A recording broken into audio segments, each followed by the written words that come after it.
Hello folks, I'd like to welcome you to the channel. My name is Eric and I'm a kidney warrior.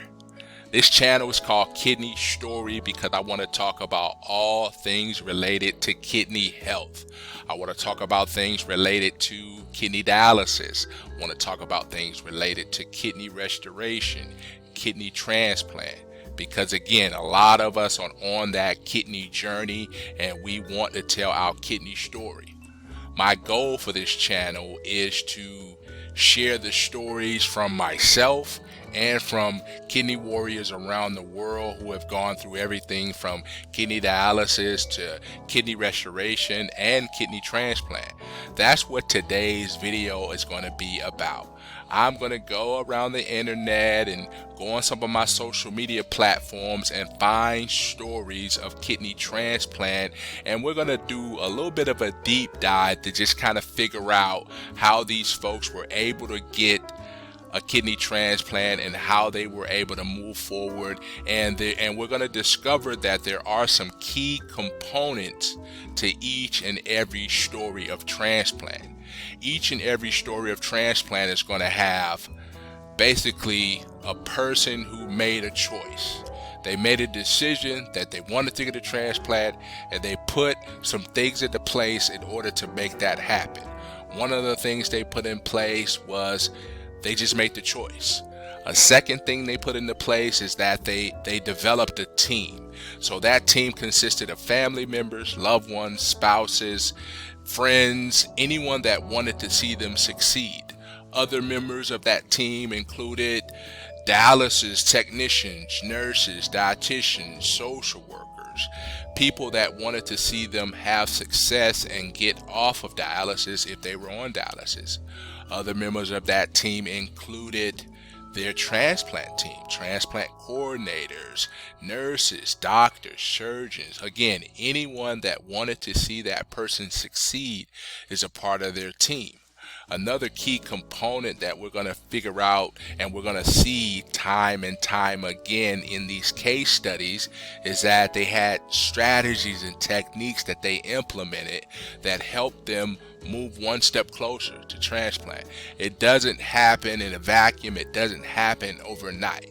It takes time. People wait years in order to get transplants. And so I want you to look at each and every case that I'm going to highlight and look and see these common components, these common things that people go through and that people endure and that people triumph over in order to get that transplant. And I'll say another key component, secret sauce if you will, is people sharing their stories. Time and time again, I'll see people get transplants. Even in my own transplant story, yeah, I've had a transplant.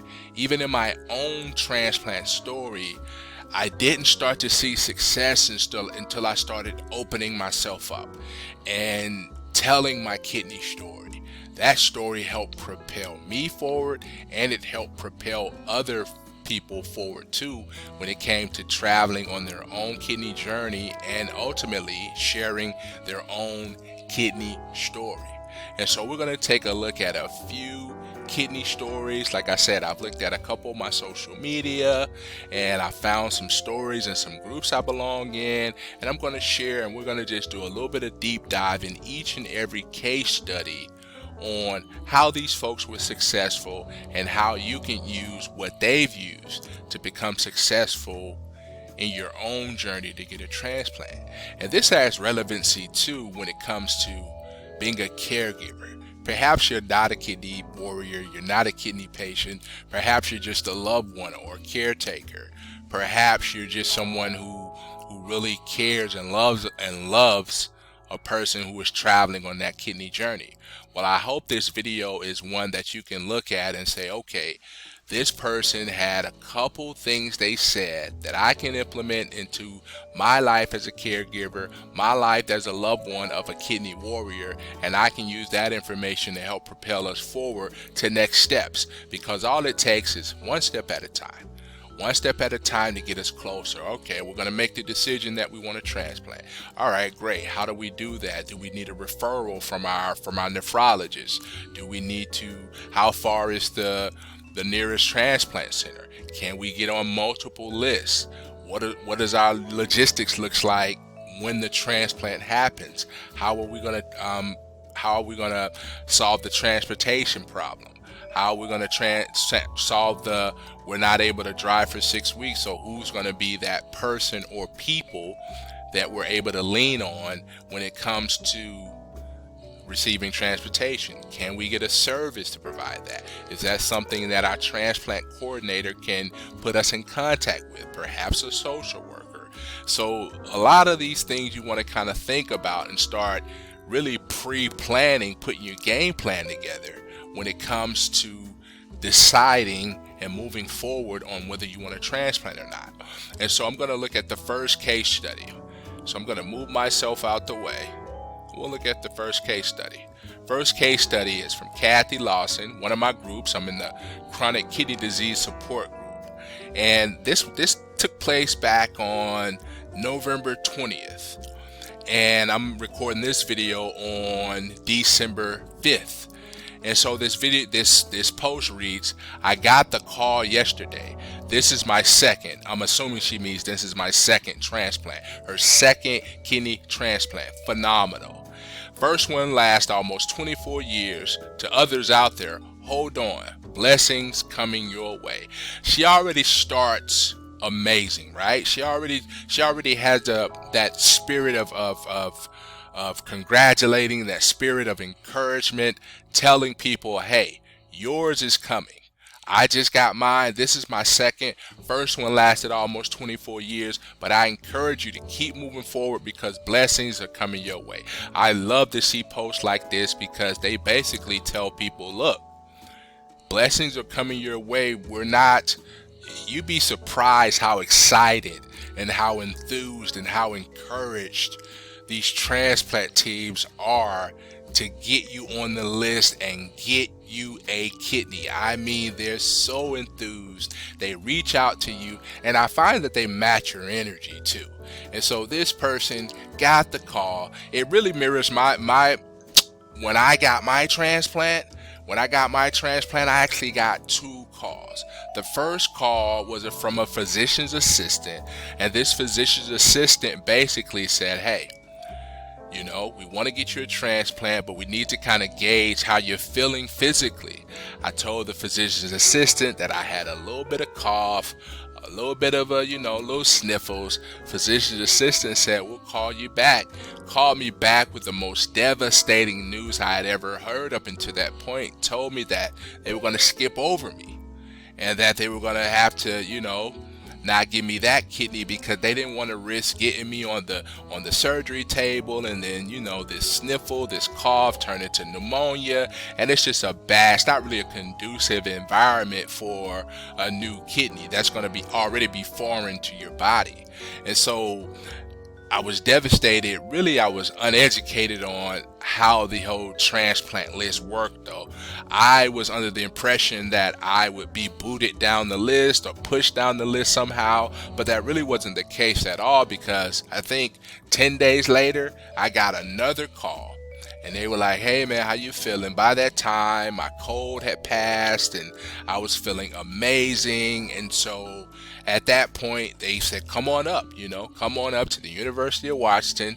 They were ready for me. They had a bed ready for me. At that point, it's funny too, because they rush you to get up there, right? And then at that point, it's like a hurry up and wait, because I know I waited at least maybe 12 hours to actually get the transplant. And that was due to circumstances regarding my donor. I had a cadaver donor, so there may have been some familial, some family components that they had to kind of weed through in order to make sure I could get the kidney, So, but let's get back to this lady here, Kathy Lawson.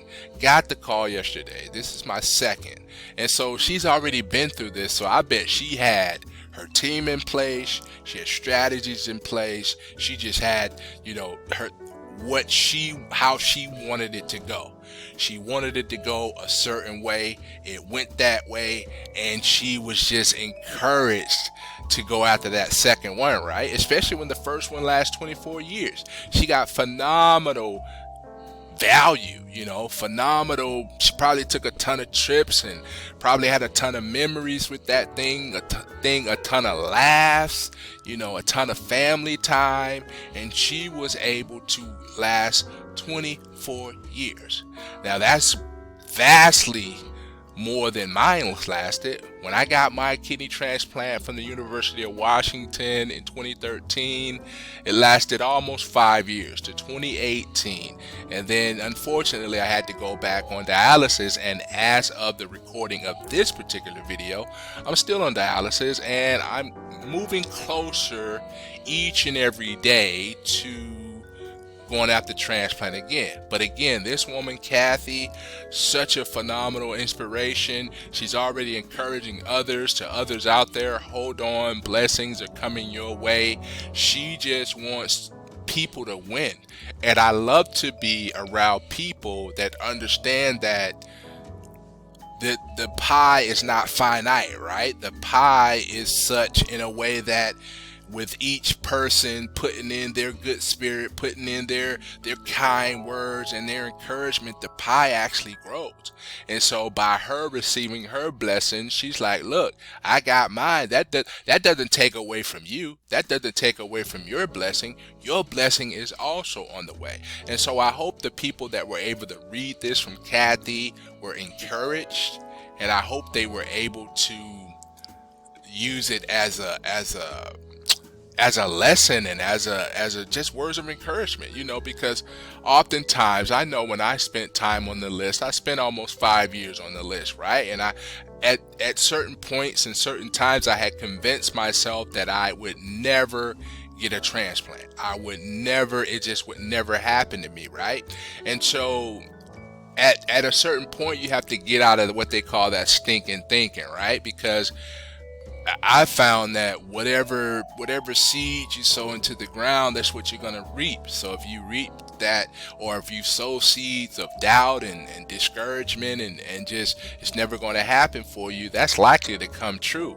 And so I like Kathy's position here. She's encouraging people while receiving her own blessings. She's trying to pay that forward with just positive thinking. And so I really love that, and I really love the fact that she got, and this one's going to last for the rest of her life. If the first one lasted for 24 years, that means she was a great steward.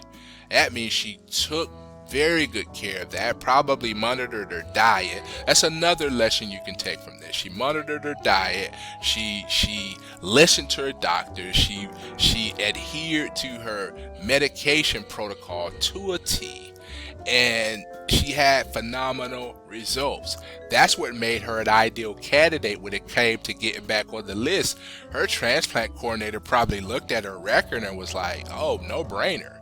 You're going to have to go through the requisite test and do all that, but I mean, that's going to be a no-brainer. So I feel like Kathy is a great example, almost like a poster child. I'm really glad I chose this as the first case study, because she's a poster child for doing things the right way, putting together your team, being the captain of your team, being the captain, because she probably set the tone emotionally and spiritually for everybody on her team. They wanted to go to bat for her. They wanted to go out and find her a kidney, because it was like, this lady's so positive.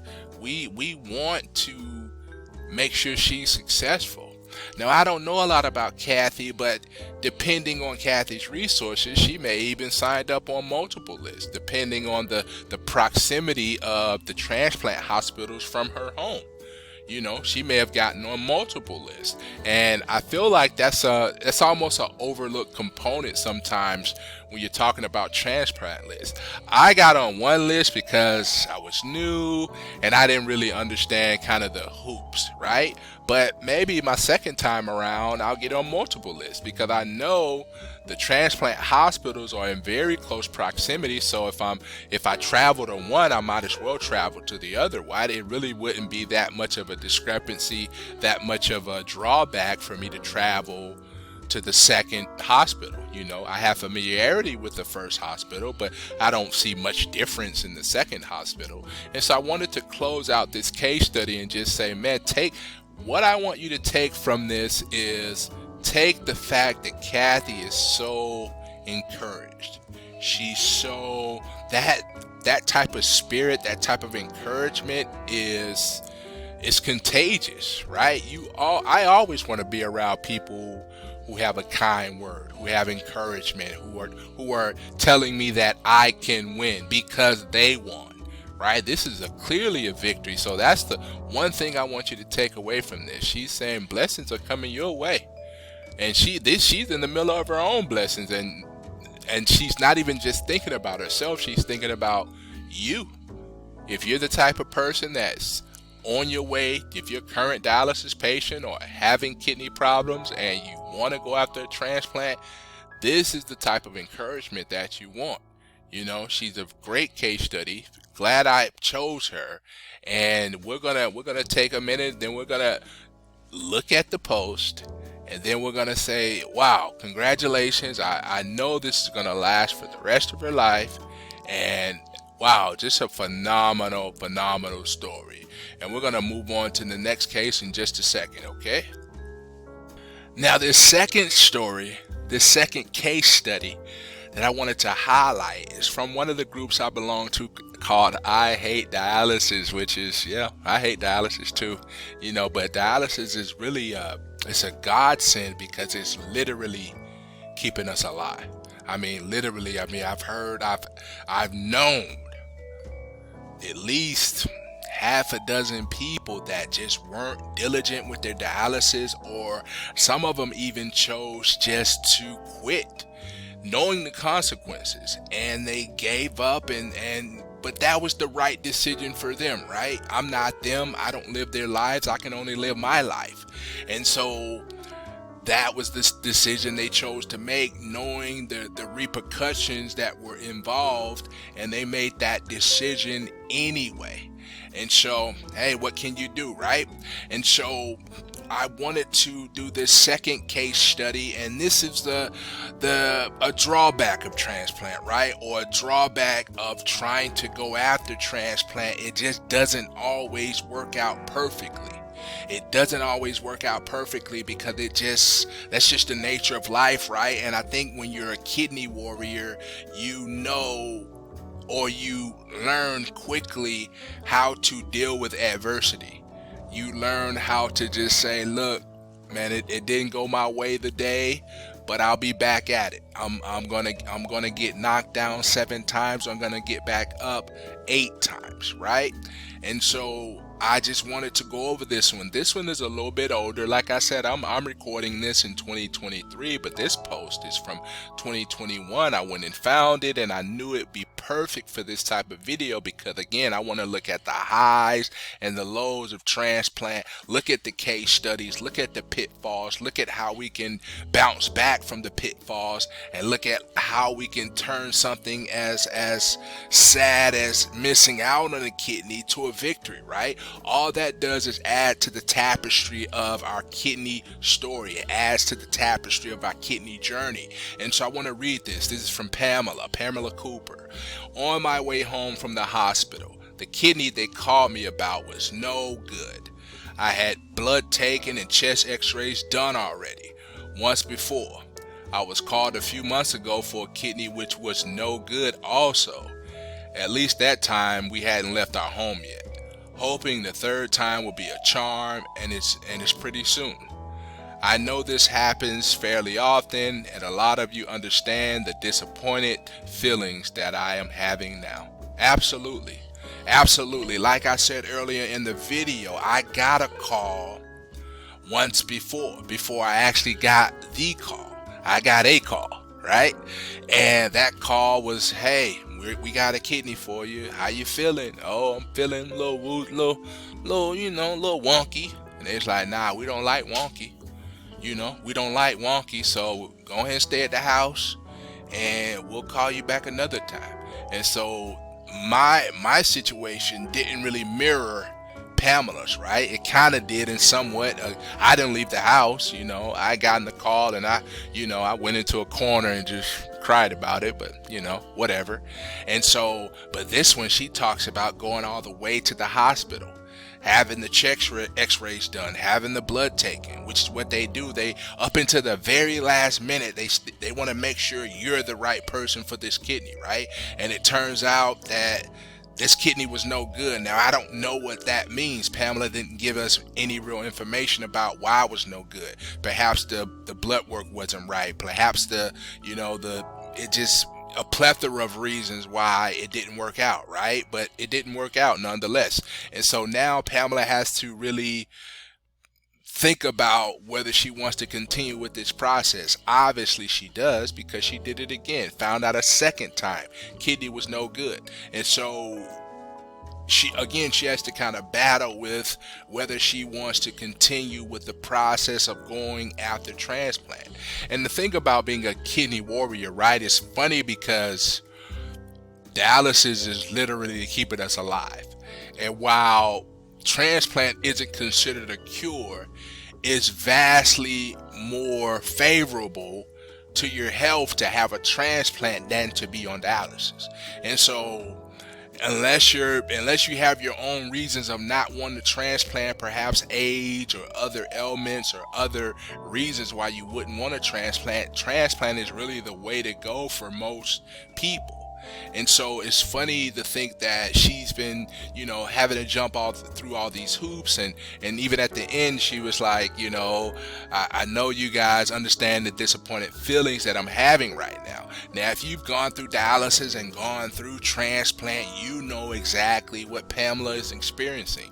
You know exactly that she's upset, and she's, fearful, and she's, almost embarrassed, and kind of, because she said that we hadn't left our home yet. I'm assuming she's talking about a spouse or an important member of her team. Again, there's that thing again. Your team is so important, right? This person is going to more than likely, in some component, some fashion or another, going to go through the journey with you. They're going to go through the journey with you, whether that's a spouse or a child or a parent or someone who loves you enough to take that journey with you, to live that story with you. And so Pamela talks about, hey, the kidney was no good, then a second kidney was no good, but I'm not giving up the fight. That's what I take from this story. I'm not giving up the fight. I know that I'm not going to be, on this hamster wheel forever. I know that. And me knowing that means that however many times I have to come up here, I'll come up here, because eventually it's going to be a perfect match. It's going to be a perfect match. Now, I don't know. Now, the only thing I can really glean from this post is that perhaps her donor was a cadaver, right? Cadaveric. Maybe it was a person that had was beyond help when it came to revitalization or bringing them back, and they were a kidney donor or an organ donor, but then once they started doing the cross matches and the checks, and kind of figure out if this kidney would be a perfect fit for Pamela, they found out that it wouldn't be. And so that's just disappointing. But again, let's do a little bit of deep diving, right? So Pamela already has the components in place to go after transplant. I mean, I imagine she has like a go bag where she is prepared. A bag basically meaning when they call you, you go home, or you may even keep it in the trunk of your car. You're equipped to go. You're equipped to go to the hospital. You're prepared for a few nights at the hospital. I know I stayed 5 days. So be prepared. Have your creature comforts, have your necessary things, have your snacks, have underwear, have stuff you're gonna need, night clothes, because once you have the transplant, you're gonna want to be wearing pretty loose fitting clothes. And so that's perfect. At the hospital, you're gonna have your loose fitting gown, but you're gonna just want to be just available, right? And at the hospital I was at, I remember I started off really modest, really like, oh, don't look at me, I'm hideous, but by the time, the 50th, you know, medical resident had come through, I was like, yeah, whatever. I was just airing it all out, right? So I feel like Pamela's a prepared person. So she probably has a go bag. She probably has several. Quite frankly, she probably has one at the house and one in the car.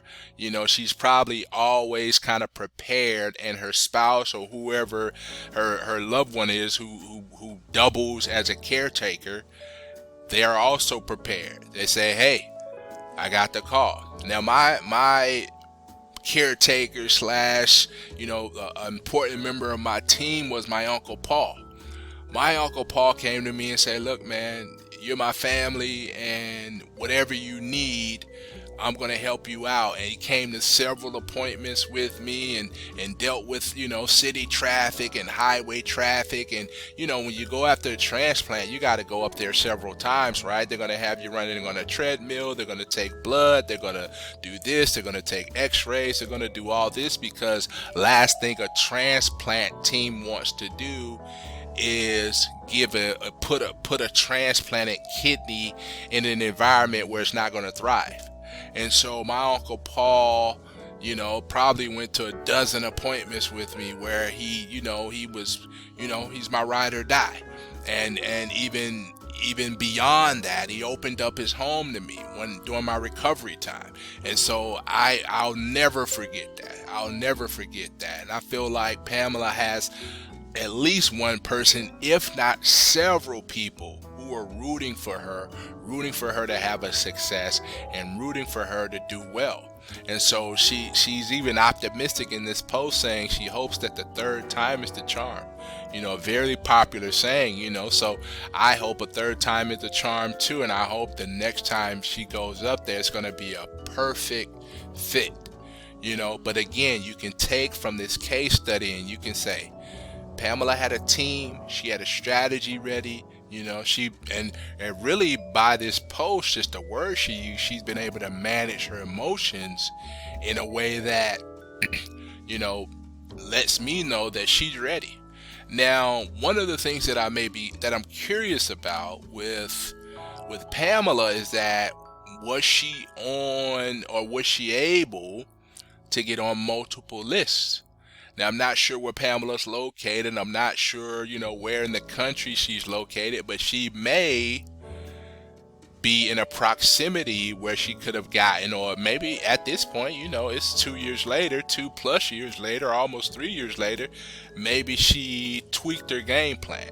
Maybe she consulted with her nephrologist. Maybe she consulted with her transplant coordinator. Maybe she consulted with some people who wanted her to get on multiple lists. They said, hey, it'd be in your best interest to get on list over here and get on the list over here. And then you just kind of play the waiting game, right? You don't know where the transplant is going to come from, but you'll be prepared. And Pamela strikes me as a person who's prepared and would be open to the idea of getting on multiple lists. And so just kind of to recap, think about it like this, right? You want to go into it as prepared as you can. When I thought about my transplant journey, I thought about, how could I get more bang for my buck? How can I have people help me but not overstay, right? Overuse that help. How can I, get the most out of this kidney? How can I honor the family and the person that donated the kidney to me? Because my transplant was a cadaver as well. From my understanding, it was a person that had a cardiac event and they were an organ donor, and that kidney was a perfect fit for me. And so I didn't experience what Pamela experienced. I mean, my first time actually going to the hospital, I received that kidney. And again, it's one of those hurry up and wait games where you're sitting there and you just kind of, and then you know, the nurses come in and prep you, and then you're like, oh, well, I guess it's going to happen when it happens. And then the heavy hitters start coming in the operating room, start talking to you, right? Your anesthesiologist, your surgeon. I remember my surgeon tried to, and this was prior to the day of, right? But we had an appointment, and he was like, look, man, if you're curious as to how it's going to go, well, I'm going to cut here and then do a cut there. I was like, whoa, whoa, whoa, whoa, whoa, whoa, whoa. Stop. I'm good. I don't need to hear the specifics. All I'm going to do is trust that you know what you're doing. You've done a few dozen of these. It's old hat, and you're going to treat me like you treat every other patient, and you're going to do a bang up job, right? And that's all I wanted to know. That's what gave me confidence to move forward. And so I don't know where Pamela is in her transplant journey. I don't know where she is in her dialysis journey, but I know that she's striving to go after transplant again. She won't let a couple misses discourage her. And so I wanted to wrap that up by just kind of talking about, to say it's not always going to be perfect. It's not always going to be A to B, right? So, or A to Z. It's not going to be a straight line, not going to be linear like that. It's going to be a lot of zigzagging, a lot of, perhaps self-doubt. But the point of it is, get knocked down 7, get back up 8. And so Pamela seems to be a great example of that. And we're going to use her and use her story as encouragement to not give up when you're turned down once, not give up when you're turned down twice. Keep going back, because again, these transplant coordinators, these teams, they want to see you get, they're practically cheering when they are able to call someone for a transplant. They're practically cheering because they know that success it helps the next person. The next person that wants to go after transplant, it just helps them. So I encourage you to take Pamela's story, use it in your own toolkit, use it in your own repertoire when it comes to going to your own transplant or telling your own kidney story and continuing with dialysis and doing what you have to do to get more laughs out of life and love more out of life. And so we're going to move on to the next case study, and we're going to talk about that, okay? Now, the next case study I want to talk about is from one of the groups I belong to on Facebook called Dialysis Discussion Uncensored. Now, this, again, I'm trying to find stories of transplant, stories of triumph, in order to encourage you to go after your transplant. Or if you are a caretaker of someone who's a kidney warrior, encourage them to go after their transplant. Because again, I've spoken time and time again that these teams, these transplant teams at these various hospitals around the country and around the world, they want you to win. They want you to succeed. And so I want you to take that and use that as fuel. So let's read. We're reading a story from Stephen Brown. He's in my Dialysis Discussion Uncensored group. And this is from, a few years ago, depending on when you're watching it. This is from May 6, 2021.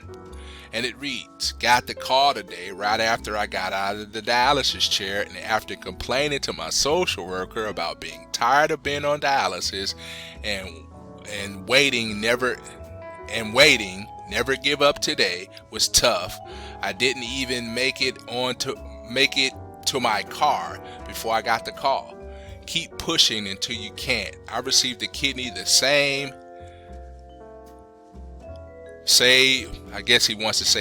day. It's slowly waking up. I'm producing more urine every day and feel 100% better than I ever did on dialysis. I'm blessed. Wow. What a great, compelling story from Stephen. Basically, a lot of these stories that I'm finding, and these are random.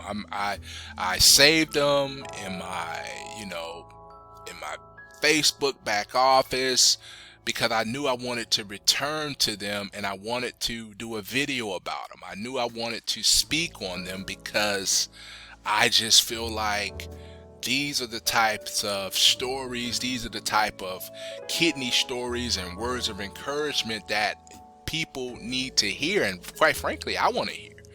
I want to hear someone who says, I got the call. That means you can get the call. These people aren't coming from selfish positions. They're coming from, hey, we can all win.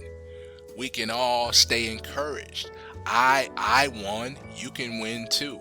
I love to read stories like that because it just gives me encouragement, because quite frankly, where I am right now in my kidney journey, I'm not super enthused about going back through the process. I'm not super enthused about jumping through hoops or doing what it takes in order to get the transplant. I'm just not enthused about it, right? And so for me, I know that I'm going to need to read stories like this. I'm going to have to hear words of encouragement like this in order to get over that hump, do what I need to do. And that's also going to be accompanied by my severe dislike of dialysis. That's what happened my first time around when I got my kidney transplant. I disliked dialysis so much that I was just super encouraged. I was super encouraged to get my health right, my body right, lose a little bit of weight, and just kind of put myself in the optimum position in order to get that transplant, right? And so Stephen talks about he was actually on dialysis. He was actually out of the chair, headed to his car when he got the call. Just a complaint to a social worker about not liking dialysis and wanting to get a transplant. And lo and behold, he gets the transplant. And then he talks about, actually after it happens, it's a phenomenal thing, right? Like, the kidney, I don't care whose kidney it is, once it goes into your body, this is a foreign object. It's not a factory part, right? You're not born with it. And so a lot of times we use the terminology waking up. Your kidney hasn't woken up yet, which basically means it hasn't started producing urine. Now, some people experience the phenomena of it never waking up. And that's disappointing, right? But they don't necessarily go in there and take it back, because at that point it becomes kind of useless and they can't really put it anywhere else. It's like for me, like currently I have 3 non-working kidneys, because once my transplanted kidney ceased to work, they didn't say, all right, bring it back. They don't do that. They just kind of leave it in there. And so it's currently like on my right pelvic area. So I'm assuming when they go back in for the next transplant, they're going to go left pelvic area. I'm assuming, I don't know for sure. But yeah, so Stephen talks about just wasn't to his car when he got the call. He's encouraging you to keep pushing until you can't. So he's received his kidney and is slowly waking up and producing more urine. Says he feels 100% better. 100% better than he did when he was on dialysis, because I know outside of the physical components, transplant gives you time freedom in a way that you may have not experienced in a while, especially if you go to dialysis and you have some hobbies or you work or you have family. Having dialysis, I've always referred to it as my part-time job, because that's exactly what it is.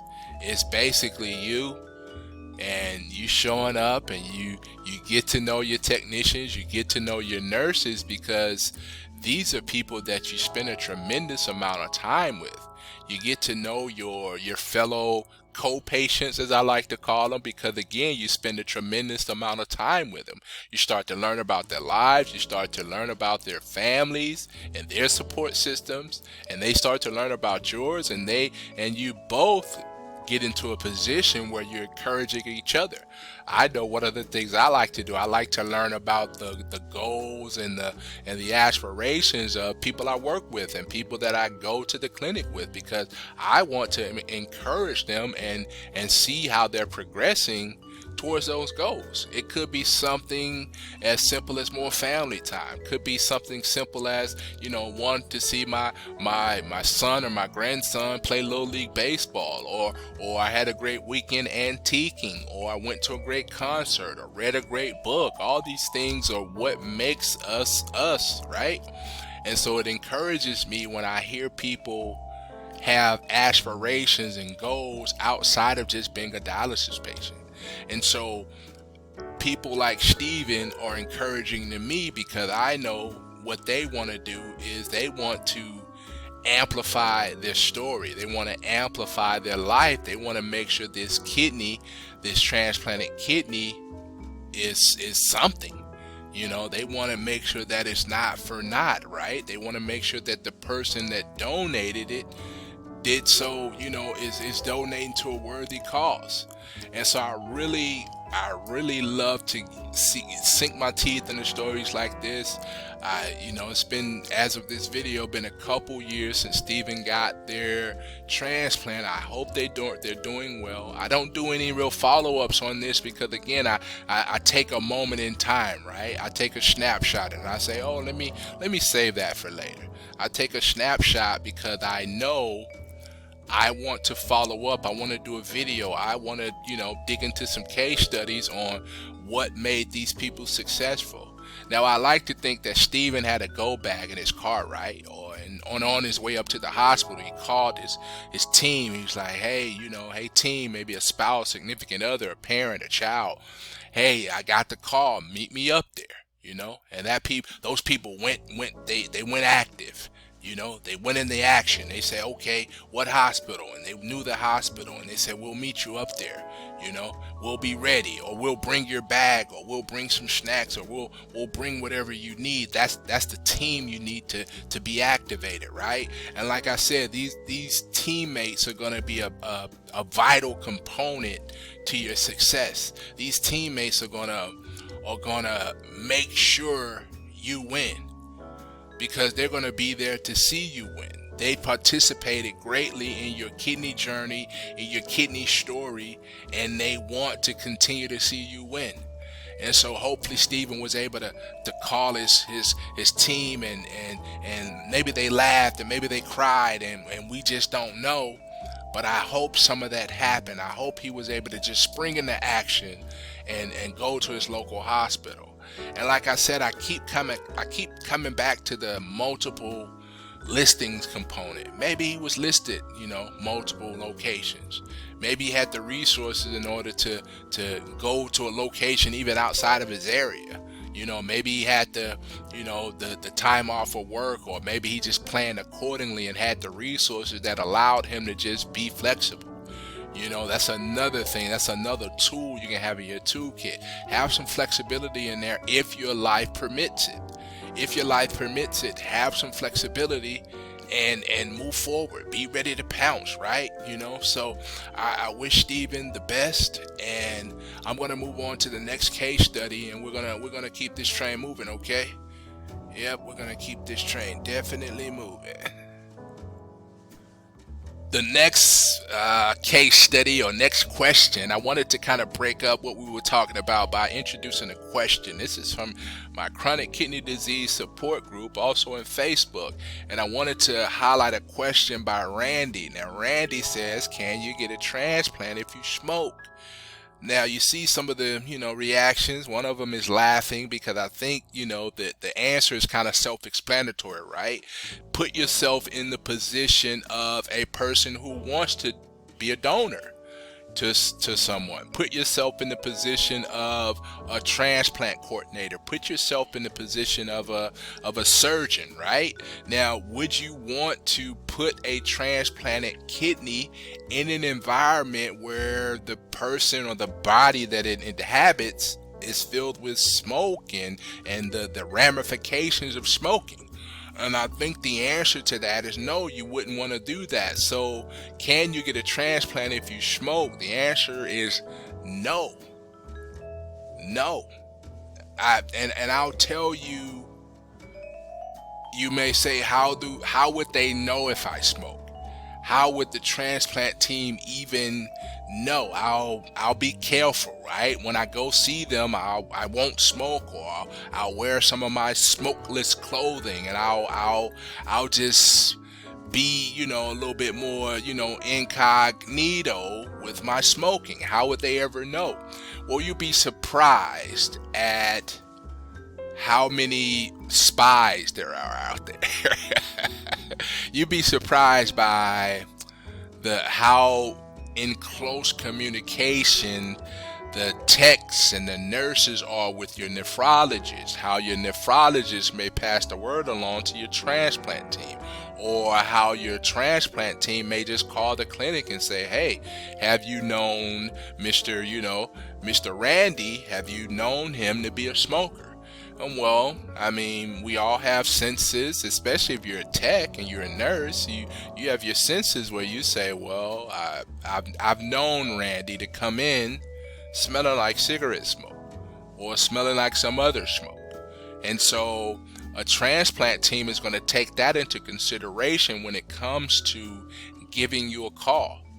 Now, there's a way you can kind of get ahead of this, right? There's a way I actually knew a couple guys that were smokers, and one of them at least got ahead of it and said, I'm going to quit smoking. I'm going to quit partaking in the things that a transplant team wouldn't want me to partake in. I'm going to get ahead of it, and I'm going to show proof. I'm going to show proof that I've discontinued those habits because I want a kidney worse than I want to smoke. My desire to get a kidney outweighs my desire to smoke or consume or participate in the type of habits that are going to make me a less likely candidate in order to that's going to get a transplant, right? And so that's I know this particular post is talking about smoking, but it really kind of puts you in the mindset of whatever you have to give up or whatever behavior you have to modify in order to get that transplant. You got to do it. You got to do what you got to do, right? You can't, especially if you're so close, if you've done what you needed to do and you've put it in your mind that you want to have a transplant, and you put it in your mind that you want to move forward with the transplant process, you have to be willing and able. And I may be talking to myself, right? I have some bad habits that I've picked up over the years, my relationship with food and those kind of habits that come attached to that.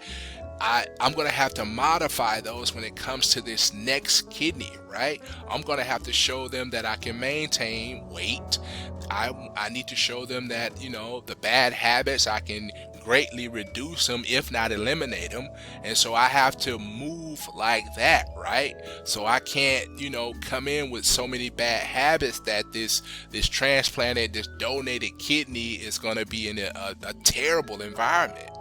And so, to answer Randy's question, can you get a transplant if you smoke? I mean, just the easiest answer is no. No. And if you know that you want a transplant, you know that eventually I'm going to go get a transplant, right? I'm going to jump through the hoops. I'm going to run on the treadmill. I'm going to get the scans. I'm going to give the blood. If you want to do that, try to tackle that now. There's a ton of programs and devices and tools out there that you can use to nip that smoking in the bud, right? There's a ton of things you can do to do that. So start researching that. Lean on your team.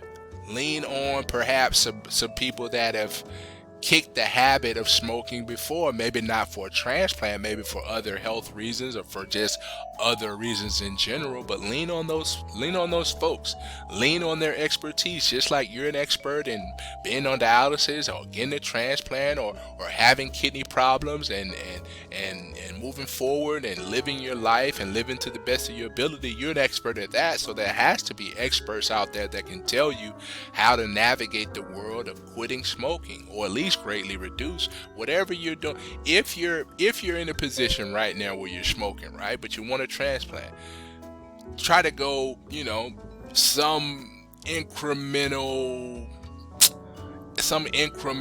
reduction, right? So say, okay, if I'm smoking a pack a day, let me try to reduce that by 15-20%. Let me try to reduce that by 15 or 20%, and then you'll know when the time is right to make another reduction and another reduction. Eventually you'll be off, you'll be done, right? And so think about it like that. So I wanted to just kind of throw a quick little question in there. I may go get another one because there's all types of transplant questions that come up, because again, if you haven't had a transplant before, you don't know what that's going to be like. You don't know what that world is going to be like. And so that may be something that's foreign to you. So I think I'm going to go get another question, and then we'll discuss that question, okay? Let me run and go get a question really quickly. So yeah, on your screen now, you're looking at another question from one of my Facebook groups, Chronic Kidney Disease Support Group. And the question is from Becky, and it says, if you had a transplant, how long were you on the list? I'm B positive type and waiting. Well, I think I'll answer for myself, and the answer is going to be different from person to person, but I'll answer for myself. It says, if you had a transplant, how long were you on the list? I was on the list, it felt like 4 years, but I think it was sooner. Now, I think right around the time I got on the list, they implemented kind of a new protocol where however long you had been doing dialysis, it translates into list time, right? So at the time for me, I had been doing dialysis about 4 years, and it felt like my time on the list was accelerated, because once I chose to really plug into the list, it really was expedited, right? It was super fast. Like I said, I got the call, which was my fake call, then I got a real call, and then everything was just so whirlwind. So, I think, use that as fuel too. So say however long you've been doing dialysis, that'll count as time on the list, so you don't have to be in this huge rush to get on the list, right? Because ostensibly you're already on the list, you're already listed. You just aren't active, right? You just haven't jumped through the hoops or given the blood or had the x-rays or run on the treadmill just yet. But you will when you make that choice, right? And so Becky goes on to say that I'm B positive type and waiting. I don't think the blood type has a lot to do with it as far as time. I may be wrong. I'm probably wrong. And this is probably something that you could talk with your nephrologist about and get plugged in with one, if not multiple lists. They would keep statistics on that, right? They would say, oh, in this area we see a lot of B positive, or in this area we don't see a lot of B positive. It may be in your best interest to go over to this other transplant center, or to make yourself available to transplant centers out of the area. And so this is where you really want to have the conversation with your team.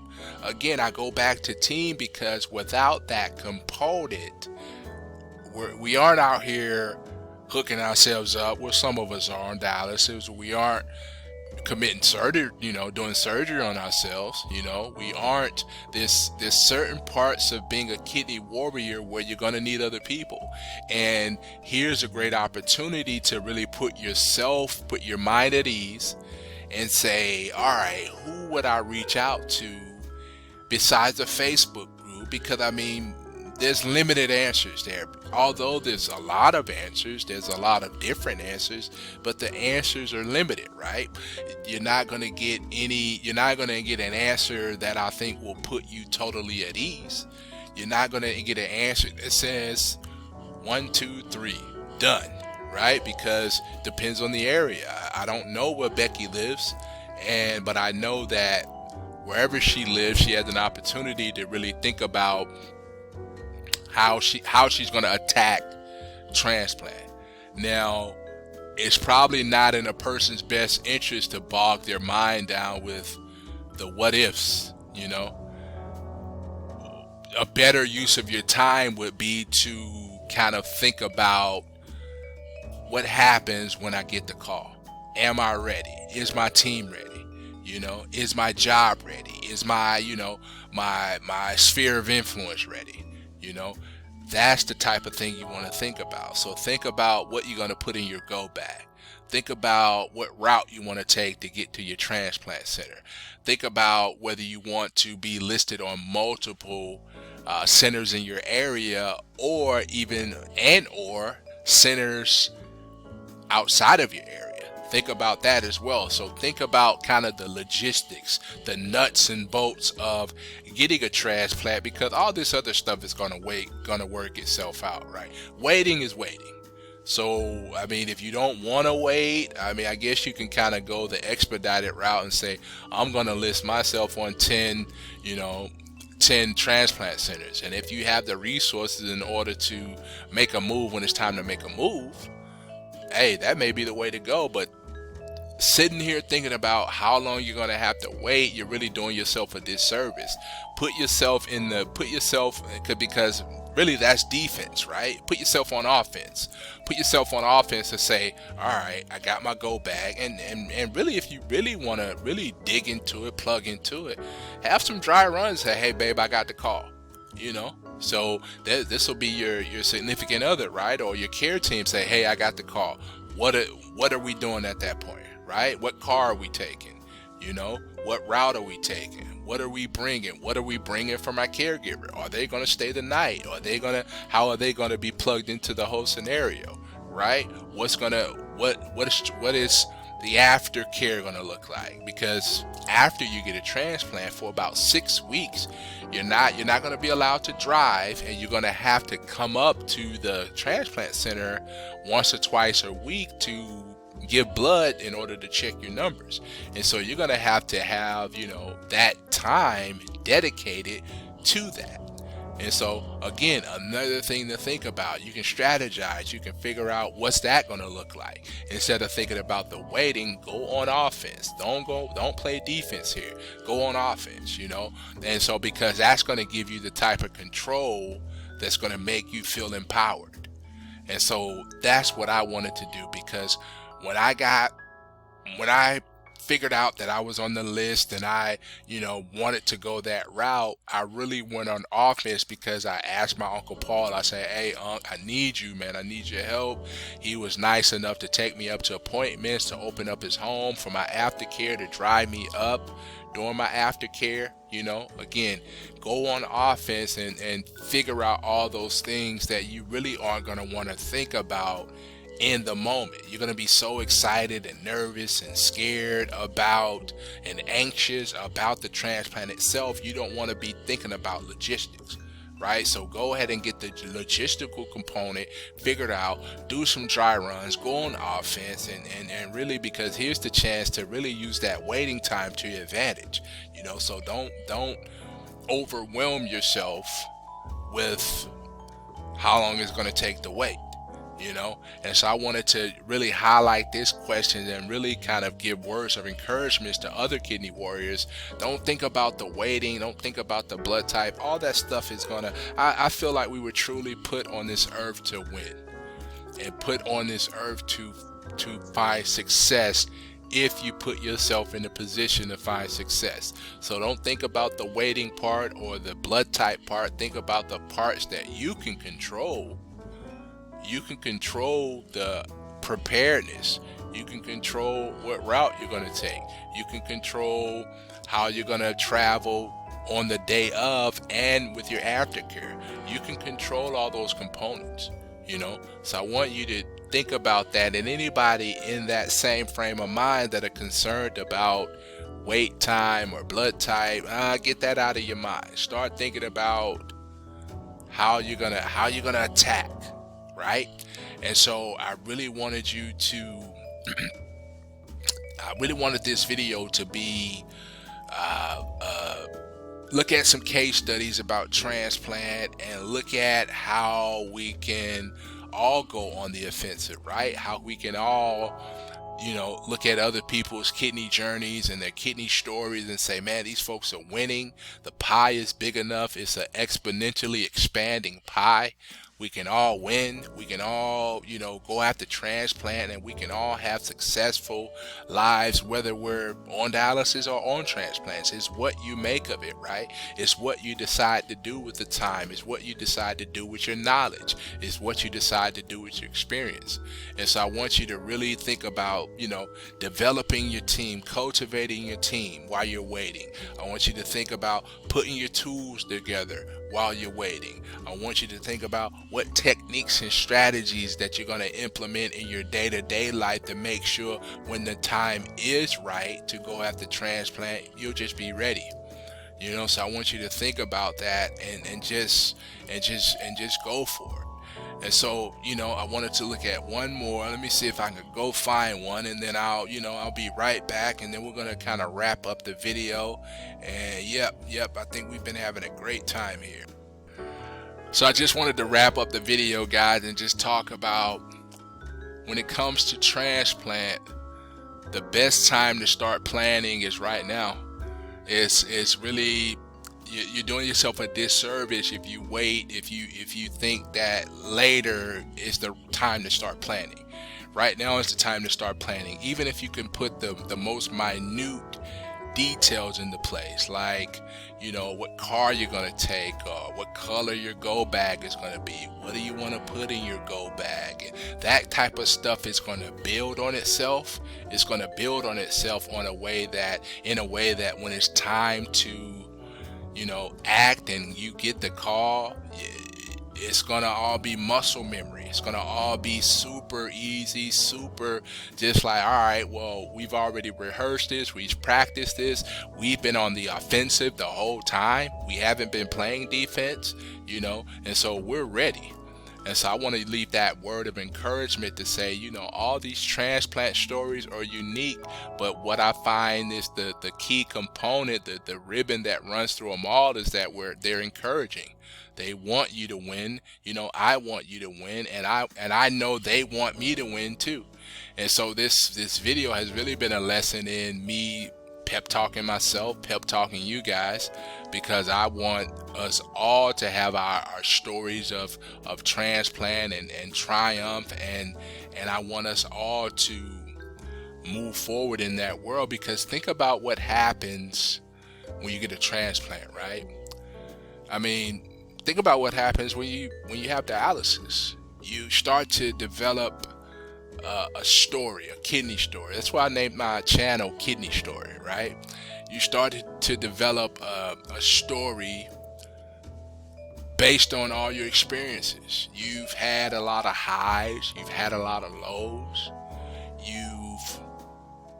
you've experienced pain, you've experienced anxiety, you've gotten angry, maybe at yourself or maybe at an outside force because of your predicament. But all of that still goes into the tapestry of your story, your kidney journey. And so that has tremendous value in a way that you may not even be able to measure right now. And so I really wanted to wrap this video up by encouraging you to go to my website. I got a couple freebies over there. Go to my website, read some of the stuff, read some of my experiences. Be sure to check out more videos on this channel, Kidney Story. And I want to encourage you to tell your story. Start right now. Like I've talked about these last few minutes, going on the offensive. I want you to tell your story, because imagine if your story has an impact on one person, and regardless of what story that is, right? If your story is like, oh, well, I lived the type of lifestyle where kidney failure was inevitable. Okay, well, that has tremendous value to a person, because they may make different choices based off the choices you've made, and your willingness to share those choices, right? You may have a story where you did everything right. You did everything by the book and still faced, kidney failure. Now you're anxious, now you're angry, but you learn how to check that, to nip that in the bud, and then you now you're in a better place. That story has tremendous value. So I want to encourage you to tell your kidney story. Share it with your loved ones, because a lot of people don't know about kidney disease. They don't know about dialysis, and they certainly don't know about transplant. And so you may be the one that opens them up, or enlightens them on kidney, all things kidney, right? So just kind of keep that in mind going forward. Be sure to share your story. Head over to kidneystory.com.